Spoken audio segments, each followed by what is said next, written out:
নমস্কার বন্ধুরা, আজ আমরা চলে এসেছি 2004 সাল থেকে স্থায়ীভাবে যেখানে ভারতের ফিল্ম ফেস্টিভ্যাল উৎসব পালিত হয়। হ্যাঁ, ঠিকই ধরেছেন, গোয়ার রাজধানী পানাজি, পর্তুগিজদের হাতে তৈরি শহর। এই কলোনিতেই পর্তুগিজরা থাকতেন। আর এই শহরের বৈশিষ্ট্য হলো এই পাড়াতে বিভিন্ন কালারের বাড়ি আপনি দেখতে পাবেন। এই শহরের প্রতিটি রাস্তায় হেঁটে বেড়ানো একটি ঐতিহ্যময় শহরে হেঁটে বেড়ানো। এই চার্চকে আপনি অনেক সিনেমাতে দেখেছেন। এই শহরটি অতি সুন্দর, আপনি এই শহরকে ভালো না বেসে পারবেন না। বিভিন্ন ধরনের আকর্ষণীয় বিষয়বস্তু রয়েছে এই গোয়া রাজ্যের মধ্যে। ভারতের সবচেয়ে ছোট্ট রাজ্য, কিন্তু আকর্ষণের কেন্দ্রবিন্দু। আমরা এখানে শহরে বৃষ্টি ভেজা সকালে ঘুরে বেড়াচ্ছি। দেখুন, স্কুল বাস, বাড়ির দেওয়ালেও রং নকশা এবং বাড়ির ডিজাইন, প্রত্যেকটা পুরনো বাড়ি দেখুন কি সুন্দর।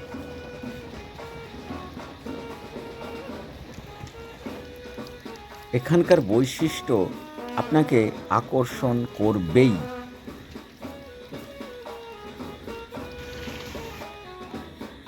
আসুন, এইবার আপনাদেরকে নিয়ে যাচ্ছি সেই বিখ্যাত চার্চ। অনেক সিনেমাতেই আপনি দেখেছেন, এখানে গান শুটিং অনেক সিনেমাতেই হয়েছে। আমার সৌভাগ্য হয়েছিল যে আমিও এই স্থানে গিয়ে ছবি তুলবার সুযোগ পেয়েছি। এর নাম Our Lady of Immaculate Conception Church. জায়গাটি সত্যি খুব সুন্দর।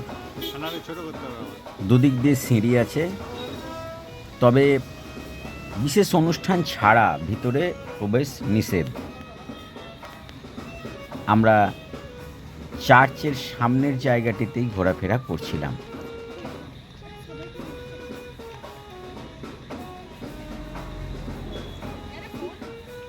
এখানে রিল বানানোর খুব হিড়িক।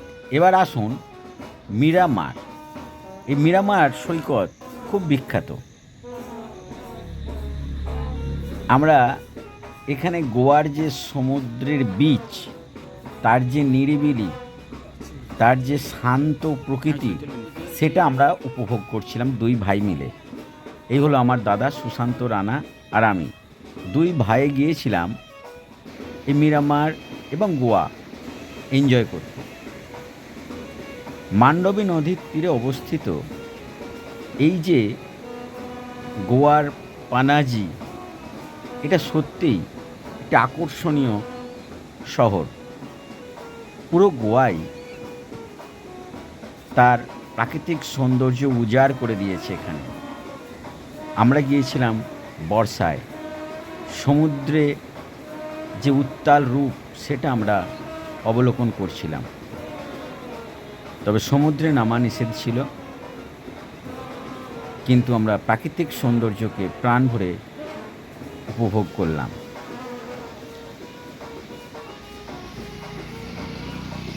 এরপর এই মান্ডবী নদীর তীরে ভাসমান যে ক্যাসিনোগুলো দেখছেন, প্রধানত 4টে ক্যাসিনো বড়, বিগ ড্যাডি আছে, আরও 3টে বড় বড় ক্যাসিনো আছে যাদেরকে দেখতে পাচ্ছেন আপনি এখানে।